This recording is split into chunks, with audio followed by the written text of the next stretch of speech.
আলহামদুলিল্লাহ ওয়াসসালাতু ওয়াসসালামু আলা রাসূলিল্লাহ। আমরা শুরু করছি আজকের সেশন। গত সেশন আমরা শেষ করেছিলাম আম,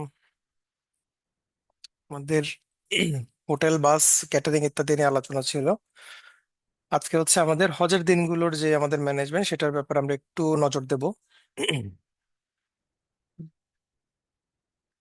হজের দিনগুলোর ব্যাপারে আসলে যেটা মনে রাখতে হবে আমাদের, কিছু জিনিস আমাদের মাথায় সবসময় এটা রাখা উচিত।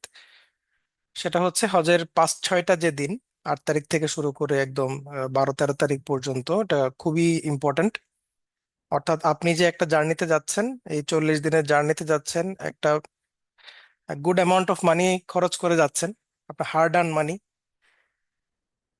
এই এত টাকা খরচ করাটা বেসিক্যালি হচ্ছে এই 5-6টা দিনের জন্যই।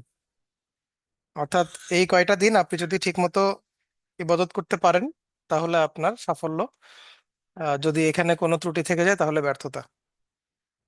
আদার যে 35 দিন বা আদার যেসব দিন, এই 4-5 দিন ছাড়া, সেগুলো আসলে আপনার জন্য ততটা গুরুত্বপূর্ণ না যতটা এই কয়েকটা দিন। কারণ হজই হচ্ছে আপনার এই কয়দিনে। তো এই জন্য এই কয়টা দিন আমাদেরকে একদম ফুললি কনসেন্ট্রেট করতে হবে আমাদের ইবাদতে। আর কোনো বিষয়ে কোনো মাথা ঘামানো যাবে না।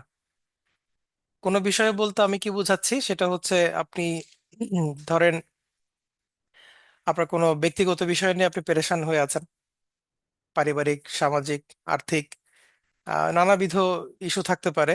আমাদের অ্যাজ এ হিউম্যান বিইং আমাদের যেসব থাকে, এইসব বিষয়ে টোটালি ওই 5 দিন আপনি ভুলে যেতে হবে। কারণ ওগুলো যদি আপনার মাথায় আপনি রেখে দেন, এগুলোকে আমরা বলি ব্যাগেজ। এটা এক ধরনের লাগেজ, কিন্তু আপনি মাথার মধ্যে নিয়ে ঘোরা মানে আপনার মাথাটা ভারী হয়ে থাকা। এটা একদম ভুলে যাবেন, ভুলে যাবে। আপনার পৃথিবীর সাথে আপনার কানেকশন সেদিন শেষ। এই কয়েকটা দিন আপনার আপনি পৃথিবী থেকে বিচ্ছিন্ন। এটা জাস্ট মাথায় রাখলে আপনার জন্য সামনের কাজগুলো ইজি। আরেকটা হচ্ছে, ওই সময় যেহেতু খুব রাশ থাকে, one of the rushest period of মানে ইবাদত। তাহলে যেটা হয় যে এখানে অনেক রকম মিসম্যানেজমেন্ট হতে পারে। এজেন্সির পক্ষ থেকে হতে পারে, আপনার নিজের পক্ষ থেকে হতে পারে, সৌদি সরকারের পক্ষ থেকে হতে পারে। একসময় আমরা জানতাম, প্রায় দেখতাম যে পদদলিত হয়ে মানুষ মারা যাচ্ছে ওই সময়গুলোতে। এটা সৌদি সরকারের মিসম্যানেজমেন্ট। তো যে কোনো এন্ড থেকে মিসম্যানেজমেন্ট হতে পারে, ত্রুটি বিচ্যুতি থাকতে পারে, আহ, ব্যক্তিগত ত্রুটি বিচ্যুতিও থাকতে পারে। হাজিদের মধ্যেও বিভিন্ন ধরনের কলহ বিবাদ হতে পারে। তো এই বিষয়গুলো আমরা যাতে টোটালি অ্যাভয়েড করে যাই, কোথাও কোনো সমস্যা, কোথাও কোনো ঝামেলা আমরা জড়াবো না টোটালি। একটা জিনিস আপনারা খেয়াল রাখেন, উম, আহ, মক্কা থেকে যখন মিনাতে আসে হাজিরা, সবাই তো আর একসাথে আসে না, তাই না? 20 লাখ মানুষ মনে করেন মিনা থেকে মিনায় আসতেছে, ফর এক্সাম্পল। 20 লাখ মানুষ তো একসাথে এসে ওখানে ড্রপ হয় না। বাসের পর বাস কিংবা হেঁটে হেঁটে অনেক আসতে থাকে। তো যেটা হয়, সর্বশেষ যে গ্রুপটা মিনাতে ঢুকে, তারা বেসিক্যালি তাদের বুক দেয়া তাঁবুতে দেখে কি অন্য গ্রুপের মানুষ এসে বসে আছে। এটা একটা ফ্যাক্ট। যদিও বা তারা সেখানে থাকার কথা না, অযাচিত, অন্যায়ভাবে তারা সেখানে আছেন। কিন্তু বাস্তবতা হচ্ছে তারা তখন অত কিছুর ধার ধারেন না। যখন দেখছেন খালি আছে, পড়ে আছে, তারা ওখানে ঢুকে গেছেন। হয়তোবা তাদের তাঁবুতে খুব ভিড় হচ্ছে বিধায় তারা ডিসকমফোর্ট ফিল করছেন, কিংবা আদার কোনো রিজন থাকতে পারে, তারা যেটা খালি পাইছেন ওখানে ঢুকে বসে গেছেন। এখন আপনি এসে দেখলেন আপনার যে তাঁবু, আপনাদের জন্য যে তাঁবু অ্যাসাইন করা আছে, সেখানে আর আরেকটা গ্রুপের মানুষজন এসে বসে আছে। ওনারা তখন সেখান থেকে সরতে রাজি না, কেউ কেউ ঘুমাই গেছে মনে করেন সেখানে। তো তখন একটা হিউম্যান নেচার হচ্ছে, অবধারিতভাবে আমরা ওখানে কিছুটা হয়তো ঝগড়া বিবাদ করব। হ্যাঁ, আমরা কলহ বিবাদ করব। এই আপনি এখানে কেন, ফাইজলামে পাইছেন নাকি? একদমই স্বাভাবিক। কিন্তু আমাদের মাথায় রাখতে হবে, ওই 5টা দিন কিন্তু আমরা এমন একটা পজিশনে আছি যে আমাদের আসলে এটা করা আমাদের জন্য লাক্সারি। অর্থাৎ এমন ধরনের কিছু করা যেটা আমাদের কনসেন্ট্রেশন নষ্ট করে, ইবাদতের দিক থেকে আমাদের চোখ সরিয়ে নেয়, সেটা আমাদের জন্য আসলে একটা লাক্সারি ওই সময়। এই লাক্সারি করা যাবে না। এই যে কোনো ধরনের ইস্যু অ্যারাইজ করলে আমরা এজেন্সিকে জানাবো, এজেন্সির পক্ষ থেকে যতটুকু সম্ভব সলিউশন করার অবশ্যই তারা করবে। এবং আমরা চেষ্টা করব যতটুকু আপ টু আওয়ার এবিলিটি আমরা চেষ্টা করবো সবকিছু সলভ করার।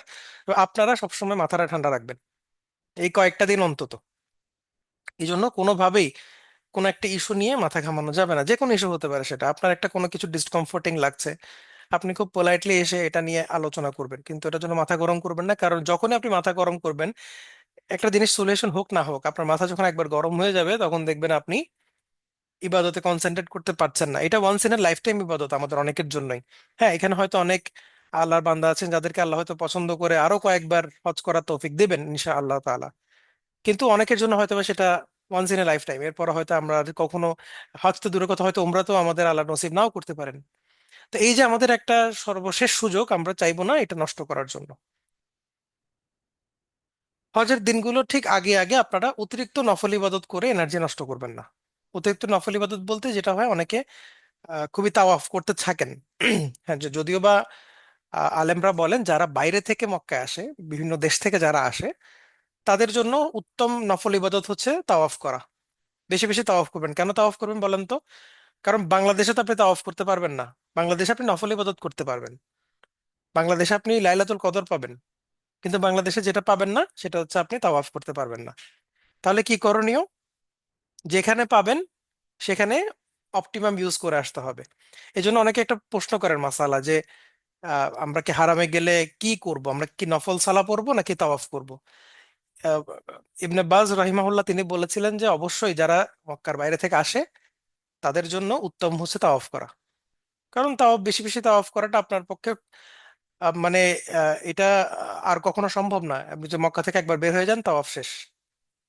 এই কারণে অনেকে দেখা যায় কি এই জিনিসটাকে খুব সিরিয়াসলি নিয়ে ফেলে, এই যে কয়দিন মক্কায় থাকে হজের আগে খুব বেশি বেশি তাওয়াফ করতে চান, দোতলা তিনতলায় চলে যান তাওয়াফ করতে করতে। তো আপনি যদি একদম হজের আগে আগে, মনে করেন হজ আর এক সপ্তাহ পরে হজ, এই সময় যদি আপনি খুব বেশি বেশি তাওয়াফ করেন, দেখা যাবে কি আপনি শারীরিক ভাবে দুর্বল হয়ে পড়তেছেন। তাওয়াফ করা একটা শারীরিক চ্যালেঞ্জিং ব্যাপার, ঠিক আছে? কারণ ওই সময় সবাই মানে তাওয়াফে কুদুম করবে, আপনাকে হয়তো বা মাথাফে ঢুকতে দিবে না ইহরাম ছাড়া। আপনাকে অবধারিত ভাবে কি করতে হবে? দোতলা অথবা তিনতলায়, যেভাবে আপনি পারেন কমপ্লেক্সে আপনি তাওয়াফ করবেন। এবং আপনি অবশ্যই বুঝতেছেন যে দোতলায় তাওয়াফ করা মানে এটা একটা লং জার্নি। মাথাফে তাওয়াফ করা আর আহ, দোতলায় তাওয়াফ করার মধ্যে অনেক পার্থক্য, অনেক লম্বা রেডিয়াস আপনাকে ক্রস করে আসতে হয়। তো এই জন্য যেটা করব সেটা হচ্ছে আমরা ওই সময়টা হজের আগে আগে একটু নিজেদেরকে সংযত করব, যে আমরা একটু কম তাওয়াফ করব। আমাদের ইবাদত গুলো আমরা যতটুকু না করলেই নয় ততটুকুতেই সীমাবদ্ধ রাখবো। বিশেষ করে যেগুলো শারীরিক ইবাদত, আপনি জিকির আজকার করেন, আপনি কোরআন তিলাওয়াত করেন, আহ সালাহ আদায় করেন, বসে থাকেন মসজিদে, কিন্তু আপনি বেশি বেশি তাওয়াফ করে নিজেকে এক্সস্ট করে ফেলবেন না। এগুলো কিন্তু প্র্যাকটিক্যাল টিপস আর কি। মানে অনেকে হয়তো চিন্তা করতে পারেন যে উনি আমাদেরকে নফল ইবাদত করতে মানা করতেছেন। ব্যাপারটা আসলে ওরকম না। আপনি যত বেশি করবেন নফল ইবাদত তাওয়াফ করবেন, আপনি ধীরে ধীরে এক্সস্টেড হতে থাকবেন, এবং হজের যে 4-5 দিন বা 6 দিনের যেই প্রেশার, সেটা আপনি তখন আপনার জন্য আরো মাল্টিপল ফোল্ড হয়ে দাঁড়াবে। হয়তো আপনি আহ, সহ্য ক্ষমতার মধ্যে ছিল, কিন্তু আপনি অতিরিক্ত নফল তাওয়াফ করে আপনার এনার্জি কমায় ফেলছেন, ফলে দেখা যাচ্ছে কি ওই আপনার এবিলিটিটাও আর কাজ করতেছে না। এই জন্য এটা একটু মাথায় রাখবেন, অ্যাটলিস্ট হজের সপ্তাহখানেক আগ থেকে আপনি একটু রিল্যাক্সড হবেন। রিল্যাক্স হয়ে আস্তে আস্তে আপনি ইবাদতটা কমায় দিবেন। মানে নফল ইবাদত বলতে আমি তাওয়াফের কথা মিন করছি বেসিক্যালি। বেশি পরিমাণ সবরের প্র্যাকটিস, ওই যে বললাম যে আমরা যেহেতু এমন একটা পিরিয়ডে ঢুকবো, ওই পিরিয়ডে সবরের প্র্যাকটিস আপনাকে করতেই হবে। মানে ওই দিনগুলো খুবই কেওটিক, এই জন্য আপনাকে সবরটা খুবই জরুরি। একটা দেখেন যে মনে রাখতে হবে, হজের এই 5-6 দিন আপনার এজেন্সি অনেকটাই সৌদি মোয়াল্লেম এবং সরকারের উপর নির্ভরশীল, এক্ষেত্রে ধৈর্যশীল হতেই হবে। ওই সময়টা আমরা পুরোপুরি আমাদের হাতের বাইরে থাকে সবকিছুই। আপনাদের মতো আমরাও তখন তাদের কাস্টমার। এখন তারা যেভাবে কাস্টমারকে সার্ভ করবে ওভাবেই কাস্টমার সার্ভিস রিসিভ করবে। আমরা আপনাদের তরফ থেকে এই সার্ভিসগুলো পারচেজ করতেছি, এবং আমরা তাদের কাছ থেকে বুঝে নেব। কিন্তু যদি কোনো কিছু এমন হয় যেটা তারা আসলে তাদের যে ওয়াদার সাথে মিলছে না, বরখেলাপ হচ্ছে, সেটার জন্য তাদের সাথে হয়তো আমরা আনুষ্ঠানিকভাবে অভিযোগ জানাবো, বা আমরা এটা নিয়ে কোনো ধরনের পদক্ষেপ নেওয়ার প্রয়োজন পড়লে পদক্ষেপ নিব। কিন্তু এই বিষয়গুলো, ধরেন বাস আসছে না, কিংবা বাস বসে আছে, কিংবা বাসের শিডিউল মিলছে না, এই বিষয়গুলো কিন্তু খুবই ডিফিকাল্ট হয়ে দাঁড়ায় ওই সময়গুলোতে। তো এটা আসলে কখনোই এজেন্সির উপরে আসে না। কারণ আপনি যদি সময় মতো বাস চান, আপনাকে অবশ্যই প্রাইভেট বাস কিংবা প্রাইভেট মিনি বাস হায়ার করতে হয়। অনেক এজেন্সি এখন এটা সার্ভিসটা দিচ্ছেন। কিভাবে দিচ্ছেন, তারা প্রত্যেক হাজি থাকে প্রায় 35 থেকে 40,000 টাকা এক্সট্রা নিচ্ছেন শুধু এটার জন্য যে আপনাকে প্রাইভেট গাড়ি দেওয়া হবে। তো যারা এফোর্ড করতে পারছেন, যারা মনে করছেন যে আমার 40,000 টাকা আমি এক্সট্রা দিতে রাজি আছি, আমি এত হ্যাপার মধ্যে যেতে চাই না, আমার প্রাইভেট গাড়ি লাগবে, তারা ওই টাকাটা পেমেন্ট করছেন এবং তারা ওভাবে করেই হয়তো শিডিউলটা মেনটেন করছেন। কিন্তু সবার ক্ষেত্রে এটা আসলে বাস্তবতার সাথে যায় না। বিশেষ করে আমরা যারা বাংলাদেশ থেকে যাই, আমরা অলরেডি একটা বড় অ্যামাউন্ট পেমেন্ট করে সেখানে যাই, সেখানে আরো 40,000 প্লাস একটা প্রাইভেট গাড়ির জন্য পে করাটা আসলে ওয়াইজ না। তো এই জন্য আমাদেরকে ধৈর্য ধরতে হবে এবং বুঝতে হবে যে এটার জন্য আসলে এজেন্সি দায়ী নয়। অনেকেই যেটা হয়, ওখানে গিয়ে বোঝেন না বিধায় এজেন্সির সাথে ঝগড়াঝাটি শুরু করেন। এরা আপনারা গেলে আপনারাও দেখবেন, আপনারা আশেপাশে দেখবেন এগুলো নিয়ে হচ্ছে। আমি জাস্ট আপনাদেরকে এডুকেট করার ট্রাই করতেছি, আপনারা টোটাল প্রসেসটা যাতে বোঝেন। এখন সব এজেন্সি তাদের এই প্রসেসগুলো ডেসক্রাইব করে না ক্লায়েন্টের কাছে। ওইসে আপনি রেজিস্ট্রেশন করছেন, আল্লাহ আল্লাহ ভরসা, আল্লাহ আল্লাহ করেন, হজে নিয়ে যাবো আপনাকে, এতটুকুই। বাট আমরা চেষ্টা করি যে ভাই ট্রান্সপারেন্ট থাকার জন্য। ইনস এন্ড আউট আপনি সব জানেন, আমি কি করতেছি না করতেছি আপনি বুঝবেন। এই জন্য এগুলো আপনাদের সাথে শেয়ার করা। অল্প পরিমাণে খাওয়া দাওয়া করতে হবে যেন অতিরিক্ত টয়লেট না হয়। আমরা একটু পরে কিছু ছবি দেখবো ওখানে অবস্থা কি হয় মিনা, মুজদালিফা ইত্যাদি জায়গায়। তো খাওয়া দাওয়াটা একটু কম করতে হবে ওই জায়গাটাগুলোতে। মানে আপনি একটা টেম্পটেশন কাজ করবে, আপনাকে অবশ্যই খাওয়া দাওয়া দেবে মুআল্লিম থেকে, ফুড আপনাকে সার্ভিস দেওয়া হবে, অবশ্যই সেটা বুফে হবে না, আপনাকে ফুড দেওয়া হবে, কেটারিং এর মতোই আপনি খাবার পাবেন। তবে যেটা হয় ওখানে, আপনি বিভিন্ন ধরনের জুস পাবেন, তারপর পানি অ্যাভেলেবল, মানে অ্যাবান্ডন্ট ওয়াটার। আলহামদুলিল্লাহ, যেই যেই জায়গাতে আল্লাহ সুবহানাহু ওয়া তাআলা মানে পানির ফোয়ারা সৃষ্টি করার প্রয়োজন পড়েছিল আল্লাহ সুবহানাহু ওয়া তাআলার পক্ষ থেকে, যেখানে আমাদের ইসমাইল আলাইহিস সালামের আম্মা যান তিনি দৌড়াইছিলেন শুধু পানির জন্য, সেখানে এখন পানির অভাব নাই। আল্লাহর কত বড় নিয়ামত। আপনি দেখবেন ওখানে বোতল বোতল পড়ে আছে ফ্রিজে, কেউ হাত দিচ্ছে না, কারণ এত পানি কি করবে। তো পানি, জুস, ইভেন আইসক্রিম পর্যন্ত পাবেন, অনেক অনেক জায়গা থেকে আইসক্রিম পর্যন্ত ডেলিভারি দিয়ে যায়। চা, যদি বা চা শেষ হয়ে যায়, খুব দ্রুত শেষ হয়ে যায়। মানে প্রত্যেকটা তাঁবুর বাইরে দেখবেন জারের মতো, বড় বড় জারের মতো কিছু চা থাকে, তবে এটা আশা ছেড়ে দেয় ভালো, কারণ এত মানুষ যায় দুমদাম চা খেয়ে শেষ করে ফেলে, ওগুলো রিফিল করতে আবার অনেক সময় নেয় তারা। তো এই ধরনের নানা খাবার দাবার ওখানে আপনি পাবেন। এখন এটা, ওখানে খাবার দাবার পাওয়াটার অর্থ হচ্ছে আপনি যদি খুব টেম্পটেড হন, ক্ষুধার্ত হন, তখন অবভিয়াসলি খাবেন, কিন্তু এমন ভাবে খাবেন না যাতে আপনার বেশি বেশি টয়লেট চাপে। হ্যাঁ, সেটা আমরা ছোট টয়লেট হোক বড় টয়লেট হোক যেটাই হোক না কেন, আমাদের জন্য কিন্তু এটা চ্যালেঞ্জিং হয়ে দাঁড়ায়, কারণ ওখানে টয়লেট ফ্যাসিলিটিটা এখনো বলবো যে খুব বেশি সুবিধার হয় নাই। তারা হয়তো বাড়াচ্ছে টয়লেটের সংখ্যা প্রত্যেক বছর, টয়লেটের ফ্যাসিলিটিও তারা ডেভেলপ করতেছে প্রত্যেক বছর, কিন্তু still it's not up to the mark. এবং আপনি ওখানে খুবই আমি বলবো ডিসকমফোর্ট ফিল করবেন টয়লেট গুলো ব্যবহার করতে গিয়ে। এটা একদম আপনাকে আমি আগে থেকে জানাই রাখতেছি যে ডিসকমফোর্ট ফিল করবেন টয়লেট গুলো ব্যবহার করতে। এই জন্য টয়লেটে যত কম যাওয়া যায় সেই ব্যবস্থাটা আপনাকেই করতে হবে। তো এই জন্য আমরা অতিরিক্ত খাবার খাবো না। আমাদের পানি শূন্যতার দূর করার জন্য যতটুকু পানি পান করার প্রয়োজন ততটুকু পানি পান করবো, বাট বেশি অতিরিক্ত খেতেই থাকবো এরকম যাতে না হয় আর কি। আচ্ছা, আমরা এটা অলরেডি দেখছি, নাহিদ ভাই আমাদের ক্লাস নেওয়ার সময় অনেক কিছু বুঝেছেন। আমরা জাস্ট একটা ডিফারেন্ট অ্যাঙ্গেল থেকে এখন দেখতেছি যে আমাদের টোটাল রাউট প্ল্যানটা দেখেন। আমি এখানে কিছু জিনিস অ্যাড করে দিছি, যে এই যে এটা হচ্ছে মাক্কা। মাক্কা থেকে আমরা যাব সোজা মিনাতে, রাইট? মাক্কা থেকে মিনা কিন্তু একটা 13 কিলোমিটার রাস্তা, 13 কিলোমিটার। এখানে গুগল ম্যাপ যতটুকু ওয়াকিং আওয়ার দেখায় আমি সেটাই উল্লেখ করছি। গুগল ম্যাপ বলছে এটা 3 ঘন্টার একটা হাঁটার রাস্তা, এবং এটা অ্যাকচুয়ালি অতটুকুই লাগে প্র্যাকটিক্যালি। হাঁটার রাস্তাটা আমি কেন উল্লেখ করছি, আমরা তো এখানে বাসে করে যাবো, তাই না? বাসে করে যাব, আলহামদুলিল্লাহ, যদি আমাদের কোনো প্রবলেম না হয় আমরা বাসে ইজিলি পৌঁছে যাব। কিন্তু আমি বলছি প্রিপেয়ার ফর দ্য ওয়ার্স্ট। আপনি যাতে গিয়ে সারপ্রাইজ না হন, আপনি যাতে গিয়ে আকাশ থেকে না পড়েন, এমন কোন সিচুয়েশন অ্যারাইজ করলো যেটা আপনি মানে ধকল নিতে পারছেন না, এরকম যাতে না হয়। আমি লাস্ট সেশনে বলেছিলাম যে শারীরিক মানসিক প্রেশারের জন্য নিজেকে রেডি রাখার জন্য। তো এমন যদি হয় যে একটা ড্রাস্টিক সিচুয়েশন তৈরি হলো এবার হজে, 2025-এর হজে একটা ড্রাস্টিক সিচুয়েশন তৈরি হলো, যে গাড়ির শিডিউল ম্যাসিভলি ফেল করেছে, এবং গাড়ি চলছে না, কিংবা আমার গাড়ি আসছে না, হ্যাঁ, আমার মিনায় পৌঁছানোর মানে একেবারে দেরি হয়ে যাচ্ছে, সেক্ষেত্রে আপনাকে হাঁটার প্রিপারেশন রাখতে হবে। এটা জাস্ট আমি আপনাদেরকে বলে রাখছি, আপনারা এটা যেভাবে পারেন শারীরিক মানসিক যেরকম প্রস্তুতি নেয় নিয়ে রাখেন। ঠিক আছে? কারণ আমি শুরু থেকে বলছি এটা আমাদের হাতেই নাই, আমাদের হাতে থাকলে আমি আপনাকে এত কথা বলতাম না। কিন্তু এটা যেহেতু আমার হাতে নাই, এটা থার্ড পার্টি আমাদের সৌদি সরকারের পক্ষ থেকে প্রোভাইড করা হবে, সেই ক্ষেত্রে তাদের যদি কোনো ধরনের ফেলিওর হয় সেক্ষেত্রে আমাদের কিন্তু আমাদের হস্ত আমরা নষ্ট করতে পারবো না। সৌদি সরকার ফেল করছে, সেটা সৌদি সরকারের সাথে আমার পরবর্তী ডিল হবে। কিন্তু আমি তো ওই ওই জন্য তো রাগ করে বসে থাকতে পারবো না যে কেন আমাকে বাস দিল না, আমি এবার হোটেলে বসে থাকি। ব্যাপারটা তো ওরকম না, আমাকে তো হাঁটতে হবে যেভাবেই হোক, হেঁটে চলে যাব আমরা। ওই জন্য আমি এখানে ওয়াকিং ডিস্টেন্সটা এবং ওয়াকিং আওয়ারটা বলে রাখছি আপনাদেরকে। যদি আপনি 13 কিলোমিটার আপনি যদি মডারেট স্পিডে হাঁটা শুরু করেন, আপনার 3 ঘন্টা লাগবে মক্কা থেকে মিনা এসে পৌঁছাতে। আচ্ছা, মিনা আসার পর আমাদের কাজ কি? মিনা আমরা রাতে থাকবো, রাতে থেকে পরদিন আমরা জোহরের আগে চলে যাবো আরাফায়। আরাফাও সেম, দেখেন আরাফাও 13 কিলোমিটার, মিনা থেকে 13 কিলোমিটার দূরে আরাফা। এটাও 3 ঘন্টার রাস্তা। আপনি ধরে নেন আপনি কোনো বাস পান নাই, এভাবে চিন্তা করেন, তাহলে আপনি 3 ঘন্টা মক্কা থেকে হেঁটে মিনায় আসলেন, মিনায় এসে দিন রাত থাকলেন। 8 তারিখের কথা বলছি, 8 তারিখ মিনায় আসলেন, মিনায় রাতে থাকলেন।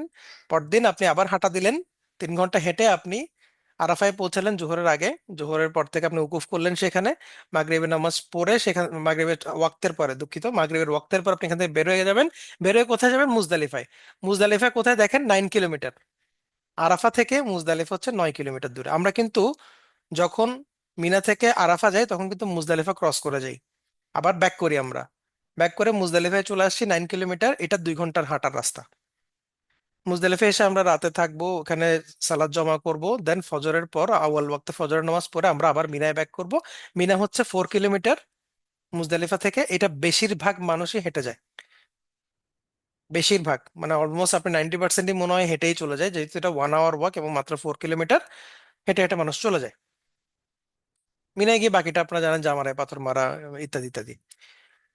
এই টোটাল প্রসেসে আমরা দেখবো যে আমাদেরকে বাস সার্ভিস দিবে। বাস যদি আমরা পাই তাহলে তো আলহামদুলিল্লাহ, আমরা এখান থেকে বাসে আসা যাওয়া করব। কিন্তু যদি বাস না পাই তাহলে আমাকে হাঁটার মানসিকতা রাখতে হবে। এই জন্য আমি জাস্ট হাঁটতে কতক্ষণ লাগবে সেটাও লিখে দিয়েছি, দূরত্বটা উল্লেখ করে দিয়েছি, আপনারা যাতে একটা আইডিয়া করতে পারেন। আপনারা আপনাদের বাসা থেকে 4 কিলোমিটার, 13 কিলোমিটার দেখে চিন্তা করে নিতে পারেন যে কতটুকু আপনাদের হাঁটতে হতে পারে। এবং মিনা থেকে আলটিমেটলি আমরা যখন আমাদের হজের কার্যক্রম শেষ হয়ে যাবে আমরা চলে যাব মক্কায়, আবার ব্যাক করব। আচ্ছা, এইটা হলো টোটাল রাউট প্ল্যান। এই হলো আমাদের সেই 8 থেকে 12 তারিখ পর্যন্ত কাজ। তাহলে দেখেন 8 তারিখ আমাদের কি কি? 8 তারিখ হচ্ছে আমাদের যেতে হবে মিনাতে। এখন মিনায় যেটা হয় ইউজুয়ালি, আইডিয়াল হচ্ছে ফজরের পরে বের হয়ে যাওয়া নামাজ পড়ে। কিন্তু এখন যেটা হয় সেটা হচ্ছে 7 তারিখ রাত থেকেই ঈশার নামাজের পর থেকে বাস ছাড়া শুরু করে, মোয়াল্লেমের বাস। এখন আপনার আমার বাসের শিডিউল কখন পড়ছে এটা বোঝার উপায় নেই এখনো। এটা তখনই বুঝতে পারবো 7-8 তারিখের আগে। তো ঈশার পর থেকে বাস ছাড়া শুরু হলে আমাদের যদি আগে আগে বাস পড়ে তাহলে আমরা রাতের অন্ধকারে রওনা দিব এবং আমরা মিনা গিয়ে পৌঁছাবো সকাল সকাল। আবার যদি আমাদের শিডিউল আরো পরে হয় তাহলে আরো পরে হবে। 8 তারিখ আমরা ওভাবে করে মিনায় চলে যাব। বাসের সিটে সবার জায়গা না হওয়াটাই স্বাভাবিক, ছেলেরা দাঁড়িয়ে থাকবে। অর্থাৎ বাসে আহ, দেখা যাবে কি বাসের সিট 45টা কিন্তু মানুষ ঢুকছে ওখানে 60 জন। এখন আপনি তো বসার জায়গা পাবেন না, তো সেক্ষেত্রে আমরা ফিমেলদেরকে অগ্রাধিকার দিব এবং যারা এল্ডারলি তাদেরকে অগ্রাধিকার দিব। যারা ইয়াঙ্গার, যারা মেল, তারা অবভিয়াসলি মাথায় রাখবেন যে আপনি বাসে দাঁড়িয়ে যাবেন, আপনি দাঁড়িয়ে একটা সিটে হেলান দিয়ে যাবেন, এতটুকু কষ্ট অ্যাটলিস্ট করতে হবে। দেখেন 13 কিলোমিটার রাস্তা হয়তো বা বেশিক্ষণ লাগবে না, আপনি হাঁটতে যদি 4 ঘন্টা লাগে আপনার গাড়িতে তো 1 ঘন্টার বেশি লাগার কথা না। এই কিছুটা সময় জাস্ট আপনি একটু হেলান দিয়ে বসে থাকবেন বা দাঁড়িয়ে থাকবেন। কারণ আপনি জানেন এখানে সুযোগ নাই, বসার সুযোগ নেই। আপনি একজন ফিমেলকে না বসতে দিয়ে একবার একজন এল্ডারলিকে না বসতে দিয়ে আপনি কেন বসবেন? হ্যাঁ, তো এই জিনিসটা আমরা যাতে না করি, আমরা ছেলেরা দাঁড়িয়ে যাবো ইনশাল্লাহ। শোল্ডার ব্যাগ ক্যারি করলে সুবিধা, শুধুমাত্র জরুরি জিনিসগুলো আপনারা ক্যারি করবেন। হোটেল থেকে আবার সবকিছু নিয়ে মিনায় চলে যাবেন না। কি কি নিতে পারেন? হজ গাইডটা নিতে পারেন, যেটা আপনাকে রিমাইন্ডার দিবে। ফোনের চার্জার, পাওয়ার ব্যাংক খুবই ইম্পর্টেন্ট, এগুলো নিয়ে যাবেন। এক্সট্রা ইহরাম নিয়ে যাবেন যদি আপনার প্রয়োজন হয়। আর রেগুলার কাপড়, যেহেতু আপনি 10 তারিখ হালাল হয়ে যাবেন, একটা একটা শর্ত ছাড়া বাকিগুলো হালাল হয়ে যায়, অর্থাৎ আপনি রেগুলার কাপড় পরতে পারবেন। রেগুলার কাপড় নেবেন, পাতলা টাওয়েল নেবেন, দড়ি, সেফটি পিন নেবেন। এখানে আমি বেডশিটটা উল্লেখ করে নেই, উল্লেখ করা উচিত ছিল। বেডশিটটাও নিবেন, কারণ কি ওই যে বলেছিলাম যে মিনার তাঁবুতে অনেক সময় মেল ফিমেল সেপারেট থাকে না, সেক্ষেত্রে আমাদেরকে সেপারেট ব্যবস্থা নিজেদের করে নিতে হবে। সেক্ষেত্রে বেডশিট, দড়ি এবং সেফটি পিন কাজে লাগে। সেটা নিয়ে আমরা করব, সেপারেশনের কাজটা করব। এরপর মাল্টিপ্লাগ, মাল্টিপ্লাগ নিবেন। যার যার রিকোয়ার্ড মেডিসিন নিয়ে যাবেন, অন্যান্য জরুরি জিনিস যা যা লাগে নিয়ে যাবেন, এবং অবশ্যই অবশ্যই Vaseline, moisturising cream, olive oil, নারকেল তেল, যেটাই আপনি ইউজ করেন আপনার ময়শ্চারাইজিং এর জন্য নিবেন। কারণ আপনার পায়ের উপর অনেক প্রেসার যাবে, পা ফেটে যাওয়ার সম্ভাবনা শতভাগ। এই কারণে moisturising cream, Vaseline, olive oil, যে কোনো কিছু যেটাতে আপনি নিজের স্কিন ময়শ্চার করতে পারেন, স্বাচ্ছন্দ্য বোধ করেন, সেটা আপনি নিবেন এবং ওইটা মাখতে মাখতে থাকবেন রেগুলারলি। তবে চেষ্টা করবেন এমন ক্রিম নেওয়ার জন্য যেটা আসলে সেন্টেড না। এরপর ড্রাই ফ্রুট, যেহেতু আপনি একটা হাঁটাহাঁটির মধ্যে যদি আপনাকে পড়ে যেতে হয়, কিংবা অন্তত আপনাকে তো মিনার তাঁবু থেকে জামারাই হেঁটে যেতেই হবে। মিনার তাঁবু থেকে জামারার দূরত্ব ধরে নিন 5 কিলোমিটার, 4-5 কিলোমিটার, তো এই এই জায়গাটা আপনাকে হেঁটে যেতেই হবে। তো একবার 4 কিলোমিটার যাওয়া আর একবার 4 কিলোমিটার আসা, 8 কিলোমিটার আপনাকে কিন্তু হাঁটতে হবে। তো তখন আপনার খিদেও লেগে যেতে পারে। তো সেক্ষেত্রে আপনি কি করবেন, আপনি ড্রাই ফ্রুট রাখবেন, বাদাম টাইপের, বাদাম, তারপরে খেজুর হতে পারে, ইত্যাদি ড্রাই ফ্রুট আপনি সাথে রাখবেন যাতে আপনি খিদে লাগলে খেতে পারেন। টয়লেটে লম্বা লাইন থাকবে স্বাভাবিক, যেহেতু টয়লেটের সংখ্যা সীমিত এবং মানুষ বেশি। তাই প্রপার প্ল্যানিং করবেন, অর্থাৎ ওই যে আমি প্লেনের ক্ষেত্রে একটা এক্সাম্পল দিয়েছিলাম, যখন আপনার প্রয়োজন একদম তুঙ্গে আসবে না তার আগেই আপনি প্রয়োজন পূরণ করে রাখবেন, যাতে আপনার কখনোই এমন প্রেশার না আসে যে মানে ইউ ক্যান্ট হোল্ড ইট, এরকম যাতে না হয় আর কি। এরকম প্রপার প্ল্যানিং করে আপনি টয়লেট যখন ফ্রি দেখবেন তখন আপনি একটু ইজি হয়ে আসবেন। গুগল ম্যাপের লোকেশন শেয়ার করে রাখবেন, আপনার মিনার তাঁবুর যে লোকেশনটা, ওই লোকেশনটা যখন আপনি পৌঁছাবেন, তাঁবুই যখন যাবেন, আপনার গুগল ম্যাপে এটাকে আপনি মাই মাই টেন্ট বা যে কোনো একটা নাম দিয়ে আপনি এটাকে লোকেশন পিন করে রাখবেন। তাহলে দেখা যাবে কি আপনি যেখানেই যান না কেন, জাস্ট ওইটাকে ডেস্টিনেশন ক্লিক করলে আপনাকে সে রাউট দেখাবে যে কোন দিক থেকে হেঁটে আপনি ওখানে যেতে পারবেন। এটা একটা গেম চেঞ্জার গুগল ম্যাপ। এখন আর ওখানে হারিয়ে যাওয়ার সুযোগ নাই। এটা মনে রাখবেন। অনেকে মনে করে আচ্ছা ওখানে গিয়ে যে হারিয়ে যায় কি হবে, ওখানে গিয়ে হারিয়ে যাওয়ার আর কোনো সুযোগই নেই। আপনাকে হারাতে, টেকনোলজি আপনাকে হারাতে দিচ্ছে না। তো এটা মাথায় রাখবেন। তাঁবুর এলাকার নম্বর, খুঁটির নম্বর, এগুলো গুগল ম্যাপে পিন করে রাখবেন। একই কথা, তাঁবুর ম্যাপও তাঁবুর মধ্যেও দিতে পারেন, বা এই যে তাঁবুর এলাকার নাম্বার যেটা খুঁটি আছে ওটাও গুগল ম্যাপের মধ্যে আপনি পিন করে রাখতে পারেন। এবং এগুলো ছবি তুলে রাখবেন, কারণ আপনি হয়তো ভুলে যাবেন যে কত নম্বর তাঁবু, কত নম্বর রোড। ওখানে দেখবেন উপরে আপনার খুঁটি নাম্বার থাকে এবং নিচে লেখা থাকে হচ্ছে রোডের নাম্বার। তো এগুলো একটু ছবি তুলে রাখলে আপনি যদি একটু রাউট ভুলেও যান, হারাবেন না, মানে রাউট ভুলে যেতে পারেন, একদিক থেকে গেছেন এখন আর চিনতে পারতেছেন না।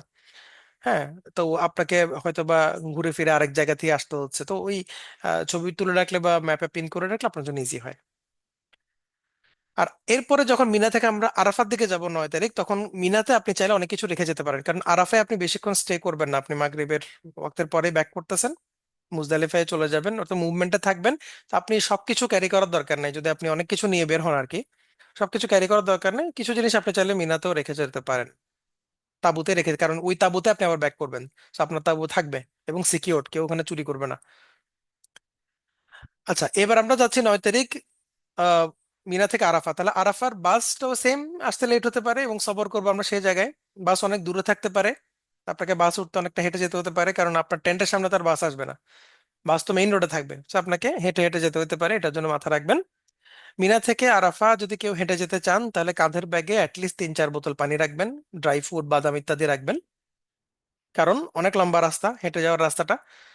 পানি রাখবেন 3-4 বোতল, যদিও বা আপনি ওখানে হয়তো বা দেখবেন রাস্তা রাস্তায় পানি সার্ভ করছে, স্টিল মানে রিস্ক নেবেন না। 3-4 বোতল পানি আপনার ওই কাঁধের যে হোয়াইট ব্যাগটা আমরা দিয়েছি সেখানে রাখতে পারেন। এরপর আরাফা পৌঁছতে অনেক সময় জোহর পার হয়ে যেতে পারে। আমাদের যদিও বা জোহরের সময় যাওয়া দরকার, বাট জোহর পারও হয়ে যেতে পারে। এটা নিয়ে কোনো সারি ইস্যু আলেমরা আলাপ করছেন বলে আমার জানা নেই, আপনারা তারপর ওস্তাদের সাথে কথা বলে নিতে পারেন। বাট বাস্তবতা হচ্ছে অনেক সময় লেট হতেও পারে, যেহেতু বাসের উপর ডিপেন্ড করছি আমরা, এবং হাঁটছি আমরা, যদি লেট করে হাঁটা শুরু করি তাহলেও আমাদের লেট হতে পারে। আর সারা পৃথিবীর মুসলিমরা সেদিন আরাফায় আসবেন, তাই এটা সর্ববৃহৎ জামায়াত হবে, এটা মাথায় রাখবেন যে এটা মানে আপনার দেখা সর্ববৃহৎ মুসলিম জামায়াত। কারণ সরাসরি অনেকে মিনা ক্রস করে, মিনা স্কিপ করে মুজদালিফায় আরাফায় চলে আসে। বিশেষ করে ইউরোপিয়ান, ওয়েস্টার্ন মুসলিম কান্ট্রি থেকে যারা আসেন, বা মুসলিমরা বিভিন্ন কান্ট্রি থেকে যারা আসেন, তারা সরাসরি আরাফায় চলে আসেন। ফলে আপনি হয়তো মিনাতে যত মানুষ দেখছেন আরাফায় তার চেয়ে বেশি দেখবেন। তো ওই সময় আপনাকে চিন্তা করতে হবে আপনি কিভাবে দলছুট হবেন না, সবসময় একসাথে এক গ্রুপে থাকবেন। এত বড় জমায়েতে আপনি হারিয়ে যাওয়ার সুযোগ থাকতে পারে, আপনি সবসময় গ্রুপের সাথে থাকবেন।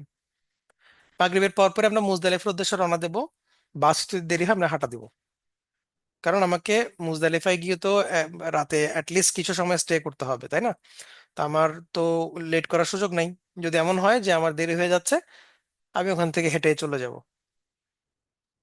আর সৌদি অথরিটি যেটা করতেছে এখন, আমি লাস্ট সেশনে বলছিলাম যে এখানে প্রচুর তারা পেডেস্ট্রিয়ান ওয়াকিং ওয়ে বানাচ্ছে, কারণ তারা উৎসাহ দিচ্ছে আপনাকে হাঁটেন। যেহেতু তারা বলছে, তারা জানে যে আসলে এখানে এতগুলো মানুষের মধ্যে গাড়িটা চালানো কিংবা এটাকে শিডিউলটা ঠিক রাখাটা খুবই ডিফিকাল্ট। এই কারণে তারা চায় যে আপনি হাঁটেন। হাঁটার জন্য অনেক রাস্তা করে দিচ্ছে। এবং ওরা সবাই যখন আস্তে আস্তে হাঁটা দিয়ে হেঁটে হেঁটে বের হওয়া শুরু করে তখনই তারা বাস ছাড়ে, একটু ফ্রি হলে। কারণ এত মানুষ আরাফাতে, তখন ছাড়বে কোন দিকে? মানুষের মাথার উপর দিয়ে গাড়ি চালাতে পারবে? পারবে না। তো ওরা চায়, ওরাও ওয়েট করে যে কিছু মানুষ আস্তে আস্তে বের হয়ে যাক, তখন তারা বাসটা ছাড়ে। তো এই জন্য যারা হাঁটতে চান, আমি বলবো মোস্ট ওয়েলকাম। হাঁটা হাঁটা হাঁটা দেওয়া শুরু করেন এবং হাঁটাটা এনজয় করবেন। ওখানে রাস্তাটা এমন, গল্প গুজব করতে করতে, ইবাদত করতে করতে, জিকির করতে করতে, ভাই বেরাদারের সাথে হাঁটতে থাকলে আপনার তেমন বোরিং লাগে না আসলে। কিন্তু হ্যাঁ, এনার্জি থাকলে অবশ্যই হাঁটবেন, এনার্জি না থাকলে বাসের জন্য ওয়েট করবেন বা বাসে অপেক্ষা করবেন। মুজদালিফা আমরা রাতে ওখানে ঘুমাবো, আর আউয়াল ওয়াক্তে ফজর নামাজ পড়ে সেখান থেকে বের হয়ে আমরা মিনার উদ্দেশ্যে চলে যাব। ফজরের অন্তত 1 ঘন্টা আগে উঠে যাব আমরা। ওয়াক্ত হওয়ার 1 ঘন্টা আগে উঠে যাব, যাতে আমরা টয়লেটটা খালি পাই। কারণ আপনি যখন ফজরের আগে আগে উঠবেন নামাজ পড়ার জন্য, তখন দেখবেন সবাই টয়লেট করার জন্য লাইন দিছে। তো এই জন্য একটু আগে উঠবেন। যদি বা আপনার মতো এই 1 ঘন্টা আগে উঠার বুদ্ধিটা অনেকেই খাটাবে, কিন্তু তারপরে সেটার প্রপোর্শনটা কম থাকবে। সব মানুষের তো আর একসাথে বুদ্ধি হবে না, তাই না? তো চেষ্টা করবেন ঘন্টা খানেক আগে অ্যালার্ম দিয়ে উঠে যাওয়ার জন্য, যাতে আপনি একটু ফ্রি পান। এবং এরপরে আপনি টয়লেট সেরে কিছুক্ষণ আপনি দরকার হলে জিকির আজকার করলেন, এরপর আপনি ফজর সালাত পরে আপনি মিনার উদ্দেশ্যে রওনা দিবেন। একই কথা, মিনা থেকে আমরা বাস সার্ভিস পেতেও পারি নাও পেতে পারি, কারণ Saudi bus service basically Muzdalifah এসে থেমে যায়। মুজদালিফা থেকে আর বাস ছাড়ে না ইউজুয়ালি। সৌদি যেটা মোয়াল্লাম কোম্পানি, অনেকে প্রাইভেট হায়ার করে, সেটা হতে পারে। বাট আমরা হেঁটে চলে যেতে পারি। তো মাথায় রাখবেন যে আপনাকে মুজদালিফা থেকে মিনা হেঁটে যেতে হবে। আর মুজদালিফায় গিয়ে আপনি যদি দেখেন যে দোতলা টয়লেট দেখেন কোথাও, আপনি দোতলায় চলে যাবেন, কারণ দোতলায় ভিড় একটু কম হয়। আর মুজদালিফা থেকে যে কঙ্কর গুলো সংগ্রহ করতে হয়, এই কঙ্কর গুলো আপনারা ওই ছোট ছোট প্লাস্টিকের যে বোতলগুলো আপনারা পাবেন পানি খাওয়ার, ওই প্লাস্টিকের বোতলে রাখবেন। অনেকে যে ব্যাগ ট্যাগ নিয়ে যান ছোট ছোট, এগুলো আসলে প্রয়োজন নাই। পানির বোতলগুলো তো এনাফ। আপনি যে কোনো একটা পানির বোতল নেবেন, সেখানের মধ্যে আপনি আপনার কঙ্কর গুলো নিবেন এবং এটা মাথাটা লক করে দিবেন। তাহলে আপনার হয়ে গেল, কালেকশন হয়ে গেল। এটা দেখেন একটা মিনার তাবু।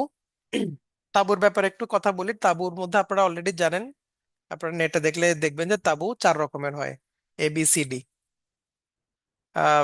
অ্যাজ ইট সিমস, ABCD হচ্ছে আপনার স্ট্যান্ডার্ডের পার্থক্য।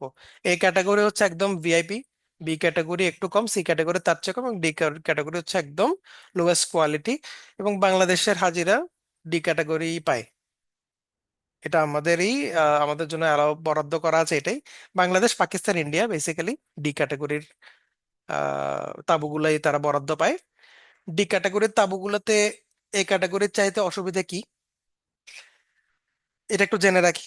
এটা জাস্ট জেনারেল নলেজ, এটা আপনারা জেনে যে খুব একটা উপকার হবে তা না, বাট জেনারেল নলেজ। সেটা হচ্ছে এই ক্যাটাগরিতে তাঁবুতে দেখা যায় কি 5 জনের রুম, মানে এক তাঁবুতে 5 জন, এর বেশি নাই। এরকম 6 জন, এক এক এক তাঁবুতে 6 জন আরাম করে ওরা যার যার মতো আছে, এবং বড় বড় বেড আছে সেখানে। বেডের মধ্যে তারা শুয়ে থাকে মনে করেন। এরপরে অ্যাটাচ বাথরুম থাকে অনেকগুলোতে। তারপরে ফাইন এসি থাকে, ভালো এসি চলতেছে সেখানে। তারপর বুফে খাবার থাকে, বুফে খাবার থাকে, একদম নাস্তা থেকে শুরু করে খাবার, এনি ফুড ইউ ওয়ান্ট সবগুলো ওখানে আছে। বেসিক্যালি এগুলাই। এবং একটু পরিষ্কার পরিচ্ছন্ন, একদম খুবই নিট অ্যান্ড ক্লিন। এটা হচ্ছে এ ক্যাটাগরি। বি ক্যাটাগরি তার চেয়ে একটু কম হবে, সি ক্যাটাগরি তার চেয়ে একটু কম, ডি ক্যাটাগরি সবচেয়ে কম। আর ডি ক্যাটাগরি ক্যাটাগরিতে আমরা কি পাচ্ছি না? আমরা পাচ্ছি না হচ্ছে আমাদের এরকম প্রাইভেট রুম পাচ্ছি না, যেখানে আমরা 4-5 জন মিলে থাকবো। আমরাই তো হয়ে থাকবো, এরকম অবস্থা নাই। আমাদের এরকম গণজমায়েতের মধ্যে থাকতে হবে। অর্থাৎ এখানে যে এতগুলো মানুষ দেখতে পাচ্ছেন, এরকম একটা জমায়েতে আমরা থাকবো। 1 নম্বর। আর 2 নম্বর হচ্ছে এই ডি ক্যাটাগরিতে এসি থাকে না। আপনার উপরে দেখতে পাচ্ছেন যেগুলো, এই জিনিসগুলো এগুলো মূলত এয়ার কুলার। এয়ার কুলারের ব্যাপারে আমরা কম বেশি সবাই জানি, এগুলো ঠান্ডা বাতাস দেয়, কিন্তু আসলে এগুলো এয়ার কন্ডিশনার নয়। তো আপনি গরম অনুভব করবেন না হয়তো বা ততটা, বাট এসির মতো ঠান্ডাও পাবেন না, ওটা মাথায় রাখবেন। আমাদের যদি ভাগ্য সুপ্রসন্ন হয়, আল্লাহ যদি আমাদেরকে তৌফিক দেন, তাহলে হয়তো কিছু কিছু তাবুত আমরা এসি পেতেও পারি। বাট এটা আপনি আশা করবেনই না, এটা খুবই রেয়ার চান্স। ধরে নেবেন যে আপনি সেখানে এয়ার কুলার পাবেন। তো এয়ার কুলার মধ্যে কি আমি গরমে হাঁসফাঁস করবো? না, অত বেশি অবস্থা না। মানে এয়ার কুলার আপনার ভালো মতোই আপনি পাবেন, আপনি সেখানে কমফোর্টেবলি অবস্থান করতে পারবেন। তারপর বেডগুলো সবগুলো পাশাপাশি থাকে, একদম ছোট ছোট বেড, ওই বেডগুলোতে আমরা সেখানে অবস্থান করি। এই আর ও, এখানে বুফে নাই, এটা হলো কথা। এখানেও আপনি দেখবেন এই তাঁবুগুলোর পাশে, একটু ওই পাশে গেলে আপনি দেখবেন এখানে কতগুলো কিচেন আছে, কিচেনে রান্না করতেছে। আমাদের বাঙালিরাই রান্না করে অনেকে। ওখানে দেখবেন বেশ আয়োজন করে রান্না হচ্ছে, খুবই স্বাস্থ্যকর রান্না হচ্ছে। ওগুলো আপনাকে কেটারিং এর মতো করে দিয়ে যাবে। এটাই হলো ওখানে খাবার। কিন্তু আপনি বুফে না, মানে আপনি গিয়ে যে আপনার ইচ্ছা মতো খেতে থাকবেন ওরকম না। এই তো, এর বাইরে কোনো আসলে পার্থক্য নাই। এই যে দেখতেছেন এগুলো মিনার টয়লেট, এই যে 1 2 3 4 5 6 এরকম টয়লেট। এরকম আরো কয়েকটা আপনি গলি দেখবেন যেখানে টয়লেট, এবং দেখেন এখানে সবাই অপেক্ষা করে আছে। এই সিনটা দেখলেই তো একটা এক ধরনের সোশ্যাল অ্যাংজাইটি কাজ করে, তাই না? যে হ্যাঁ, আমি আমি তো নাই, আমি যাবো না, আমার বাথরুম ধরে রাখবো আমি, ব্যাপারটা ওরকম হয়ে যায়। তো আমরা ধৈর্যশীল হব, বোঝার চেষ্টা করবো যে আসলে কখন ফ্রি হয়, কিংবা অপেক্ষা করবো লাইন ধরে। এবং অবভিয়াসলি যখন একটা টয়লেট একের পর এক মানুষ ইউজ করতে থাকে, এটা ক্লিন করার জন্য তো কেউ আসার সুযোগ নাই। একজন ক্লিনার যে আসবে এবং ক্লিন করে যাবে, এই সুযোগটা কিন্তু নাই। এটা যখন সুযোগ হয় তখন করে, কিন্তু ক্লিনার থাকে। কিন্তু এখন আপনি মনে করেন এখানে 3 4 জন দাঁড়ায় আছে লাইন ধরে, এখন আপনাকে কি থামিয়ে কোনো ক্লিনার ঢুকতে পারবে এখানে? বাট আপনি ঢুকতে দিবেন? দিবেন না। তো এই জন্য যেটা হয় যে যখন এর টানা ইউজ করতে থাকে তখন সেটার অবস্থাটা ভালো থাকে না, খুবই নোংরা হয়ে যায়। এবং এই নোংরাটা আপনাকে সহ্য করতে হবে। যেহেতু আপনি এমন একটা জায়গায় আসছেন যেখানে এর কোনো বিকল্প নাই, আপনাকে এই বিকল্প চিন্তা করলে হবে না। আপনি বলবেন যে না, আমি অন্য কোথাও চলে যাই, আমাকে এই ক্যাটাগরি নিয়ে যাও রে ভাই, আমি এগুলো পারবো না। সেটা তো আসলে সম্ভব না। এই জিনিসটা মাথায় রাখতে হবে এবং ধৈর্যশীল হতে হবে। আরাফা যখন আমরা যাব, আরাফা তাবু দেখেন সেম একই রকম ক্যাটাগরির। এখানে দেখেন এই যে, এখানে এয়ার কুলার, এগুলা এগুলো কিন্তু এসি না। কিছু কিছু এসির মতো কাজ করে, কিছু কিছু এয়ার কুলার হিসেবেই কাজ করে। এখানে আরাফায় তারা আছেন। এই জোহরের পর যখন একটু আলো তীব্রতা কমে আসবে, প্রখরতা কমে আসবে, তখন সবাই বাইরে হয়ে বাইরে অবস্থান করবেন। এটা আরাফার টয়লেট। সিমিলার দেখতেই, একই রকমই। By the way, male female toilet আলাদা, জোনই আলাদা। আচ্ছা। আর এটা মুজদালিফা। আমরা যখন মুজদালিফা আসবো, মুজদালিফা দেখেন আহ মুজদালিফায় বেশ কিছু জায়গায় আপনি কার্পেট পাবেন। আমি একবার বোধহয় বলেছিলাম এই বিষয়টা। কিছু জায়গায় কার্পেট পাবেন, কিছু জায়গায় কার্পেট থাকবে না, যেমন এখানে কোনো তেমন কোনো কার্পেট দেখতে পাচ্ছি না। এগুলো সবগুলো সেলফ অ্যারেঞ্জমেন্টের মধ্যে আছেন তারা। তো ধরে নিতে হবে, আমি জাস্ট আপনাদেরকে সবচেয়ে খারাপ দৃশ্যটা দেখাচ্ছি। হয়তো আপনি যেখানে জায়গা পাবেন সেটা এর চেয়ে বেটার হইতে পারে। এখানে অনেক উঁচু উঁচু জায়গাও আছে যেখানে একটু ক্লিনড, একটু লম্বা করে আহ, কি বলে এগুলোকে, কার্পেট বেছানো আছে, ওখানে আপনি ইজিলি শুয়ে থাকতে পারবেন। কিন্তু আপনি যদি এরকম জায়গায় স্থান পান, সেক্ষেত্রে আপনি কি করবেন, আপনার সাথে যে বেডশিটটা থাকবে, সেই বেডশিটটা বিছিয়ে আপনি সেখানে আপনার ব্যাকপ্যাকটা অথবা আপনার নেক পিলোটা বিছিয়ে আপনি শুয়ে পড়বেন। এখানে আপনার আউয়াল ওয়াক্তের ফজর পর্যন্ত এখানে শুয়ে থাকাটাই কাজ। এরপর আপনার এটার সাথে কোনো কানেকশন নাই, তো এটা নিয়ে খুব চিন্তা করবেন না যে আমি এখানে কিভাবে থাকবো। আপনাকে তো মানে এই আগামী হজ না করা পর্যন্ত একবারই থাকতে হচ্ছে কয়েক ঘন্টার জন্য। একটু সহ্য করে নেবেন। মুজদালিফায় আপনি এই ধরনের পাথর দেখবেন, ছটানো ছিটানো আছে। এখান থেকে আপনারা নুড়ি পাথরগুলো সংগ্রহ করবেন, ছোট ছোট সাইজের পাথরগুলো কালেক্ট করবেন। কালেক্ট করে এই যে দেখেন এই বাচ্চাটা বোতলে কালেক্ট করতেছে, এই ধরনের বোতলের মধ্যে আপনারা পাথরগুলো রাখবেন। পাথরের সাইজগুলো এরকম সাইজের হবে, ওগুলো জাস্ট খুঁজে খুঁজে আপনারা বোতলে রেখে দিবেন। আচ্ছা, 10 তারিখ যখন মুজদালিফা থেকে মিনায় চলে যাবেন, যাওয়ার সময় ওই বললাম 3 4 বোতল পানি রাখবেন, বাদাম ড্রাই ফ্রুট কাঁধের ব্যাগে রাখবেন। মিনা থেকে জামারা, এটা আপনাকে হেঁটে যেতে হবে। প্রায় 5 6 কিলোমিটার একটা দূরত্ব থাকে। একবার গিয়ে আবার আসতে হবে, অর্থাৎ প্রায় 12 13 কিলোমিটার। আপনি দেখবেন যে আপনার ওই এলাকা থেকে অনেকে বাসে করে জামারার দিকে যাচ্ছে। আপনার মাথায় তখন খেলবে যে কি ব্যাপার, ওরা এত আরাম করে বাসে চলে যাচ্ছে, আমি হেঁটে যাচ্ছি কেন? ওই যে বললাম, তারা প্রাইভেট হায়ার করে বাস, এবং সেটার জন্য এক্সট্রা পেমেন্ট করা লাগে। তো ওইটা যারা এভেল করে তারাই মূলত জামারায় বাসে করে যায় এবং বাসে করে আসে।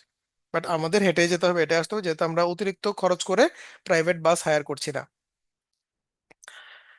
মোবাইল ফোনের চার্জ সংরক্ষণ করাটা খুব জরুরি, যেহেতু এই কয়দিন আপনি খুব অল্প সময়ে পাবেন হয়তো মোবাইল চার্জ দেওয়ার জন্য, কোথাও বসে থাকার জন্য।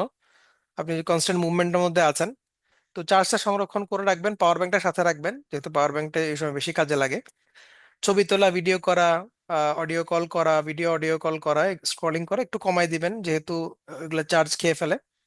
তো আপনার উচিত হবে ব্যাটারির চার্জগুলো সেভ রাখা, এবং সাথে পাওয়ার ব্যাংক অবশ্যই রাখবেন। জিপিএস ব্যবহার তো অবশ্যই করতে হবে। এবং বাই দ্য ওয়ে, জিপিএস ব্যবহার করলে কিন্তু ফোনের চার্জ আরো তাড়াতাড়ি চলে যায়, এই জন্য আমরা যত বেশি চার্জ সেভ করতে পারবো আমাদেরই সুবিধা। আর ওই তীব্র গরমে যখন আপনি রোদের মধ্যে বের করবেন, অনেক সময় ব্যাটারি গরম হয়ে যায়, ফোন গরম হয়ে যায়, ব্যাটারি ড্রেন হয়, তো এই জন্য বারবার ফোনটাও বের করার দরকার নেই। আপনি আপনার ব্যাগের মধ্যে যে ক্রস ব্যাগটা আছে সেখানে আপনি এটা রাখবেন, একটু কুল ডাউন থাকবে। পায়ে ঠান্ডা পানি ঢালবেন, যেহেতু পা দিয়ে আপনি হাঁটা চলা করতেছেন এবং পায়ের উপরে যথেষ্ট প্রেসার যাবে। আগেই বলেছি ময়শ্চারাইজিং লোশন, ক্রিম ইত্যাদি বেশি দিবেন। এবং আপনি যখন হাঁটবেন তখন মাঝে মধ্যে ঠান্ডা পানি ঢালবেন, অনেক সময় ওখানে রাস্তার আছে ঠান্ডা পানি দেখবেন আপনি, তবে ওগুলো খাবেন না। ঠান্ডা পানি খাবেন মানে আপনার ঠান্ডা ধরে যাবে। আমরা শুরু থেকে বলে আসছি সবসময়, জমজম পানি হোক যেটাই হোক, ঠান্ডা পানি সরাসরি খাবেন না। ঠান্ডা পানি প্রয়োজনে নর্মাল পানির সাথে মিক্স করে খাবেন, অথবা নর্মাল পানিই খাবেন ঠান্ডা করে, এসির মধ্যে রেখে ঠান্ডা করে খাবেন, অথবা ঠান্ডা গরম মিক্স করে খাবেন। কিন্তু পায়ে যখন ঢালবেন বা মাথায় যখন ঢালবেন তখন আপনি ওই ঠান্ডা পানি ঢাললে ভালো, তাহলে আপনি একটু কুল থাকবেন। মাথায় ঢালবেন, পায়ে ঢালবেন, এই। স্যালাইন আর গ্লুকোজের প্যাকেট সাথে রাখবেন, যদি আপনার ওই যে ইলেকট্রোলাইটের ডেফিসিয়েন্সি দেখা দেয়, লবণাক্ততার পরিমাণ কমে যায়, অবশ্যই স্যালাইন এবং গ্লুকোজ মিশিয়ে খেয়ে ফেলতে পারবেন যে কোনো পানির বোতলে নিয়ে। এটা হচ্ছে জামারা। এখানে দেখেন, এখানে একটা জামারা দেখতে পাচ্ছেন, এখানে একটা দেখতে পাচ্ছেন, আরো সামনে আরেকটা আছে। অর্থাৎ এটা একটা সুগরা, একটা ওস্তা, একটা কুবরা, ছোট, মাঝারি এবং বড়, তিনটা এক লাইনে, এবং ওই দিক থেকে নেমে যাচ্ছে সবাই। এটা একটা বিশাল কমপ্লেক্স, যদিও বা ছবি তুলছে দেখে মনে হচ্ছে এটা এখান থেকে এখানে, কিন্তু এটা এখন লম্বা রাস্তা, হাঁটতে হাঁটতে অনেক ইয়ে লাগে। তো জামারাতে আপনারা ঠেলাঠেলি করার কোনো প্রয়োজন না, আপনারা দেখতে পাচ্ছেন এটা সব খালি জায়গা, দেখছেন? এটা যদিও বা 11 তারিখের ছবি, তাহলে একটু ফ্রি থাকে, 11 12 তারিখের দিকে একটু ফ্রি থাকে, 10 তারিখ তো সবাই গিয়ে পাথর মানা শুরু করে। তো এইরকম খালি পাবেন, আপনারা জাস্ট ধৈর্য ধরবেন এবং একটু দূর থেকে আপনারা ফ্রি হয়ে ফ্রি জায়গায় দাঁড়িয়ে করবেন। মানে একদম এখানে যে এই যে ভদ্রমহিলাটা ধরে দাঁড়ায় আছেন, এরকম ধরে দাঁড়ানোর দরকারও নাই। ঠিক আছে, আপনি আপনার মতো করে কমফোর্টেবলি এক জায়গায় দাঁড়িয়ে ছুটে মারবেন, এবং মেক শিওর করবেন যে এখান থেকে পাথরগুলো, ওই যে ঢালু, নিচে ঢালু এরিয়া আছে, যদিও ছবিতে দেখাতে পারছি না, ঢালু এরিয়া আছে, ওখান থেকে যাতে পাথরগুলো পড়ে যায়, এতটুকু এনশিওর করতে পারলে আপনার কাজ শেষ। করে আপনি সামনে চলে যাবেন এরকম। তো এই দেখেন, এটা হলো সেকেন্ড ইয়ে জামারা। এভাবে মানুষ হেঁটে হেঁটে যাবে, পুরো এরিয়া খালি, দেখছেন? এখানে তেমন কোনো ভিড় হয় না। এখন ভিড় অনেক কমে গেছে, কারণ কি? কারণ হচ্ছে এটা, এটা কোন ফ্লোর আমি এখন ঠিক মনে করতে পারছি না। এখানে তো অনেকগুলো ফ্লোর, 1 2 3, নিচতলা, দোতলা, তিনতলা ফ্লোর পর্যন্ত আছে। প্রত্যেকটা ফ্লোরে এখন মানুষ যেহেতু সেপারেট হয়ে যায়, সেহেতু ভিড় একটু কম হয়। তো দেখবেন হাতের বাম পাশে, দেখবেন যে আপনি কোন জামারায় পাথর মারছেন সেটা এখানে সাইন থাকবে হাতের বাম পাশে। পিলার গুলোতে এরকম লেখা থাকে যে আল জামারাতুল সুগরা, অর্থাৎ স্মল জামারা, ছোট জামারা। তারপরে মিডল জামারা আল জামারাতুল ওস্তা, এরপর বিগ জামারা আল জামারাতুল কুবরা। পাশে দেখবেন এগুলো পিলারের মধ্যে থাকে, অর্থাৎ আপনি যাতে কনফিউজ না হন যে আপনি কোন কোন ইয়েতে পাথর মারছেন, আপনি বাম পাশে দেখলে টের পাবেন, ওখানে উঠানো থাকে। এরপর দেখেন এদিকে কেবলার ইয়েটা আছে, এটা মাথায় রাখবেন। কেবলার দিকে এক পাশ রেখে আপনি যখন পাথর মারবেন, আপনি যাতে উল্টা না হয়ে যান, এই জন্য কেবলার সাইনটা উপরে দেখবেন ঝোলানো থাকবে। একটু মাথা উপরে তাকালে দেখবেন যে কেবলার সাইনটা দেয়া থাকে। আর ওয়াকিং ডিরেকশনটা, আপনি উল্টা পথে যাতে না হাঁটেন সেজন্য তারা আপনাকে ওয়াকিং ডিরেকশনটা দিয়ে রাখবে, এরকম আপনাকে এই ওয়াকিং ডিরেকশন দেখে দেখে আপনার হাঁটা শুরু করবেন, হাঁটতে থাকে, হাঁটতে হাঁটতে দিকে একটা দিকে একটা, এদিকে একটা দিয়ে এদিকে নিচে দিয়ে নেমে যাবেন। তাহলে এই যে জামার ব্যাপারটা আমরা ক্লিয়ার, জামার ব্যাপারটা আমাদের 12 থেকে 11 তারিখও মেনটেন করতে হবে। তো ওই সময় আমরা কি করব? যেহেতু ওই সময় আমরা মুহরিম অবস্থায় আমাদের কাপড়, আমরা রেগুলার কাপড় পরবো, সেহেতু আমরা পানির বোতল নিব, ছাতা, সানগ্লাস, এগুলো, পাথর, এগুলো আমাদের সাথে সাথে রাখবো। জামারে যেতে রশি ব্যাগ নিলে বেস্ট, কারণ অনেক সময় দেখা যায় কি বড় ব্যাগ নিয়ে ঢুকতে দেয় না ওখানে। আপনি রশি ব্যাগটা নিয়ে যাবেন, যেহেতু আপনি মিনার তাঁবুতে ফেরত আসবেন, আপনি এত কিছু নিয়ে তো জামারে যাওয়ার দরকার নেই। যত হালকা থাকতে পারেন ততই ভালো। আপনার ওখানে গল্ফের গাড়ি দেখবেন, এই যে গল্ফ কার্ট বলে, মানে আপনারা দেখবেন যে গাড়ি, গল্ফের গল্ফের মাঠ দেখছেন কিনা তো বলতে পারছি না, বাট মানে কিছু ছোট ছোট গাড়ি থাকে ব্যাটারির মতো, এগুলো নিয়ে ওই ক্যারি করে আপনার মসজিদ নববী, নববীতে গেলেও দেখবেন সেটা। হারামেও দেখবেন, মক্কাতেও দেখবেন, বাট মসজিদ নববীতে বেশি দেখা যায়। এই গাড়িগুলো নিয়ে আপনাকে অনেক সময় আপনাকে ক্যারি করতে পারে, তবে এগুলো এল্ডারলি মানুষদের জন্য অ্যাসাইন্ড, এবং এগুলোতে মানে ম্যাক্সিমাম টাইম আপনি জায়গা পাবেন না, অনেক কম, অল্প কয়েকটা গাড়ি আছে, এবং বেশি প্রেসার যদি হয়ে যায় ওগুলো বন্ধ করে দেয়, মানে এগুলো আপনাকে মানে আপনি আর দেখবেন না চোখে। এগুলো মহিলা এবং বৃদ্ধদের জন্য মূলত রাখা হয়। তো আমাদের যারা এল্ডারলি আছেন তাদের যদি প্রয়োজন হয় এই ধরনের গাড়িগুলো আপনারা ইউজ করতে ওয়েট করতে পারেন, এগুলো যখন ফ্রি হবে তখন ওগুলো উঠে যাবেন। বাট এগুলো নাও পেতে পারেন, এই জন্য হাঁটার মানসিকতা রাখাই ভালো। জামারার উপরের ফ্লোরে পাথর মারা সহজ বললাম, যেহেতু সবাই নিচে যাবে, আস্তে আস্তে মানুষ কমতে থাকবে উপরের তলাগুলোতে। তো আপনার যদি মনে হয় আপনি একটু সময় নিয়ে উপরে যাবেন, তাহলে উপরে গেলে দেখবেন একটু ফ্রি, তো উপরে যেতে পারেন। উপরে গেলে দেখা যায় কি, উপরে গেলে আপনি একটু ভিড় কম পাবেন।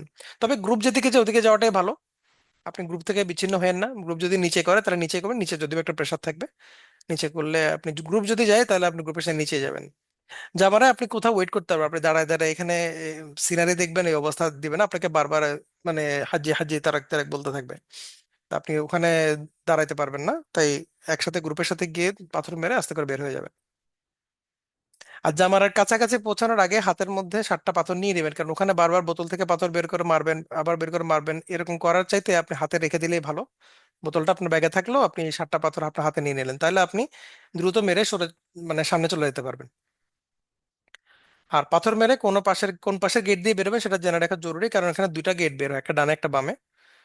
তো চেষ্টা করবেন মানে যে কোনো মানে আপনি আগে থেকেই একটা ইয়ে করার জন্য গুগল ম্যাপে বা যেভাবে হোক আপনি একটা অ্যানালাইজ করার ট্রাই করবেন, বা যারা ওখানে আছে তাদেরকে জিজ্ঞাসা করবেন যে কোন দিক থেকে গেলে ইজিয়ার হয়। কারণ ডানে বামে দুদিকে হলে দেখা যায় কি দুদিকের রাস্তার ডিস্টেন্স আবার দুই রকম হয়ে যায়। তা আপনার তাঁবু কোন দিক দিয়ে গেলে সেটা আগেই বুঝে নেবেন, এটা গুগল ম্যাপে সার্চ করলে বুঝতে পারবেন আপনার তাঁবুর অবস্থান থেকে। আপনি জাস্ট দেখবেন যে কোন রাস্তা দিয়ে আসলে একটু দ্রুত আসা যায়, তো ওই রাস্তা দিয়ে আসবেন। উল্টা রাস্তা দিয়ে গেলে দেখা যাবে আপনার সময় বেশি লাগবে। আর হচ্ছে আমাদের বেসিক্যালি আমরা যেটা করব সেটা হচ্ছে আমরা 12 তারিখেই ব্যাক করব, মানে 12 তারিখে আমরা মাক্কায় ব্যাক করার ইয়ে করবো, যেহেতু 13 তারিখ পর্যন্ত থাকার বাধ্যবাধকতা নাই। 12 তারিখ যদি মাগরিব ক্রস হয়ে যায় মিনাতে আমাদের, তাহলে 13 তারিখ থাকতে হবে বাধ্যতামূলক, কিন্তু আমাদের সেটা প্ল্যানে নাই। আমরা 12 তারিখ মধ্যে শেষ করে ইনশাল্লাহ ব্যাক করার পরিকল্পনা রাখি। এই হলো আমাদের হজের দিনগুলোর ব্যাপারে আলোচনা। আপনাদের কোনো কোয়েশ্চেন থাকলে ইনশাল্লাহ করতে পারেন এখন।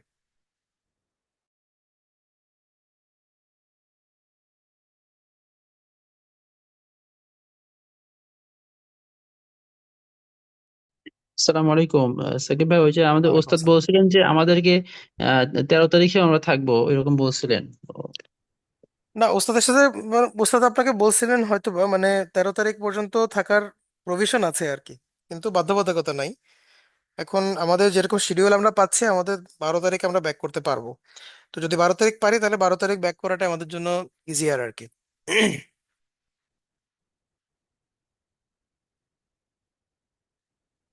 13 তারিখ মূলত যদি আপনি 12 তারিখ ওভারস্টে করেন তখন আপনাকে 13 তারিখের বাধ্যবাধকতা থাকে, যদিও বা 13 তারিখ রাসূল সাল্লাল্লাহু আলাইহি ওয়াসাল্লাম নিজেও ইয়ে করছিলেন। তবে এখন সুবিধার জন্য যেটা করে যে 12 তারিখের পরেই সবাই মানে ব্যাক করা শুরু করে, কারণ আসলে আহ, এতগুলো মানুষ মানে ইয়ে করাটা, অ্যাকোমোডেট করাটা ডিফিকাল্ট আর কি। তো যদি কেউ মানে চলে আসে তাহলে তাদের জন্য সুবিধা, তারা এটা মানে মেনটেন করাটা তাদের জন্য ইজিয়ার। তো আমরা ওইটা ফলো করব, মানে আমাদের এই যে অ্যালায়েন্সের থ্রুতে আমরা যাচ্ছি সেই অ্যালায়েন্সের মানে সবাই ওইটাই ফলো করছে, যে তারা 12 তারিখ ব্যাক করবে আর কি ইনশাল্লাহ। বাট ইন কেস যদি কারো ধরেন বাস আসে নাই, কিংবা কোনো একটা কারণে আটকে গেছে, তাহলে ওখানে 13 তারিখ আমরা স্টে করবো ইনশাল্লাহ। ওখানে আর কোনো আমাদের এক্সট্রা কোনো ঝামেলা নাই, কারণ আপনার জন্য তাবু ওপেন থাকবে, আপনার এরিয়াটা আপনার জন্য ওপেন থাকবে, আপনার ফুড এভরিথিং ওপেন থাকবে, আপনি একদিন এক্সট্রা থাকতেও পারবেন। জি। জি, ধন্যবাদ। আসসালামু আলাইকুম রহমতুল্লাহ। ওয়ালাইকুম আসসালাম রহমতুল্লাহ। জি আপা।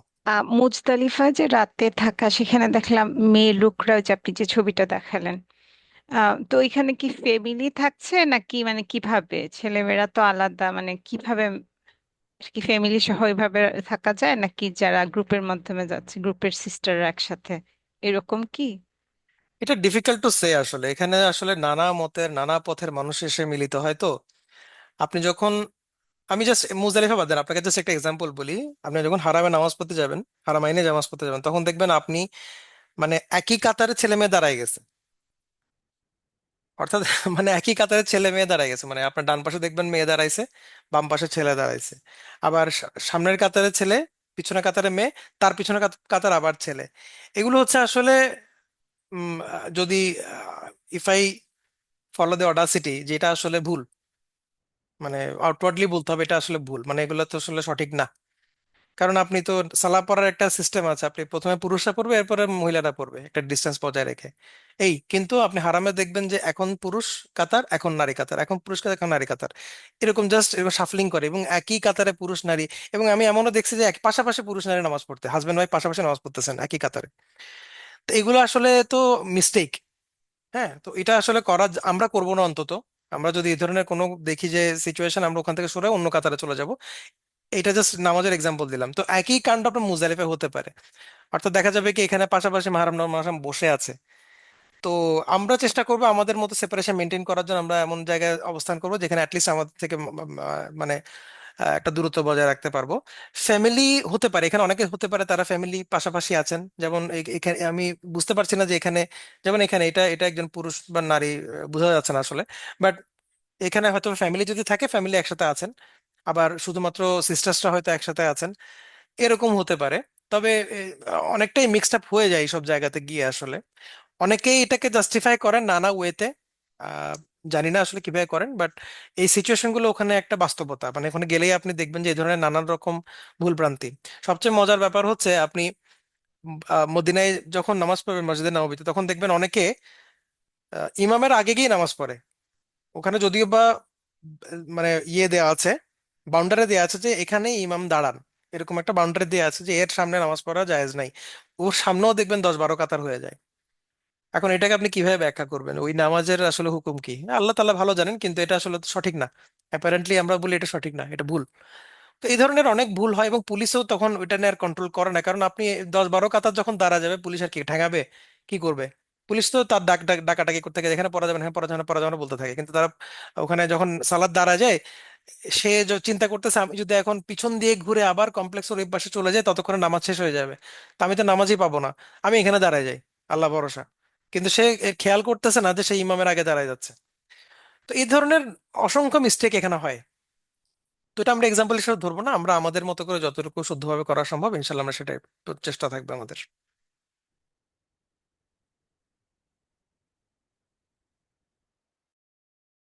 জি, আর কারো কোনো কোশ্চেন আছে?